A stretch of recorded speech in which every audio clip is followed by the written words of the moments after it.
ఎయిమ్స్లో చికిత్స పొందుతున్న గాలివీడు ఎంపీడీఓ జవహర్ బాబును డిప్యూటీ సీఎం పవన్ కళ్యాణ్ పరామర్శించారు.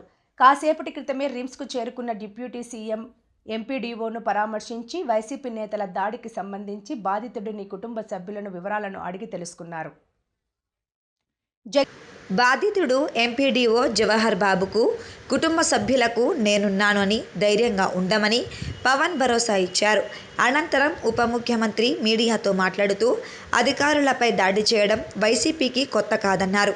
ఇది వైసీపీ రాజ్యం అనుకుంటున్నారని మండిపడ్డారు. ఎంపీడీఓ జవహర్ బాబును అమానుషంగా కొట్టారని, జవహర్ బాబుకు హై బీపీతో పాటు ఆరోగ్య సమస్యలు ఉన్నాయన్నారు. ఎవరి మీదైనా దాడి చేస్తే గత ప్రభుత్వంలా చూస్తూ ఊరుకోమని హెచ్చరించారు. ఇష్టారాజ్యంగా అధికారులపై దాడి చేస్తే ఉపేక్షించేది లేదన్నారు.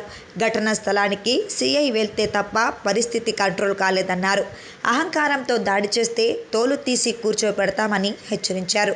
వైసీపీ నేతలకు అహంకారంతో కళ్ళు నెత్తికెక్కాయన్నారు.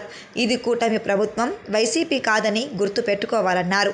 మాకు మిమ్మల్ని ఎలా నియంత్రించాలో తెలుసు, చేసి చూపిస్తామని స్పష్టం చేశారు. ఎస్సీ, ఎస్టీ అని కాదు, ఎవరైనా సరే ఆధిపత్య ధోరణిలో ఎవరి మీద చేసినా ఇలాగే స్పందిస్తామన్నారు. పరారీలో ఉన్న వారి కోసం పోలీసులు గాలిస్తున్నారని డిప్యూటీ సీఎం తెలిపారు.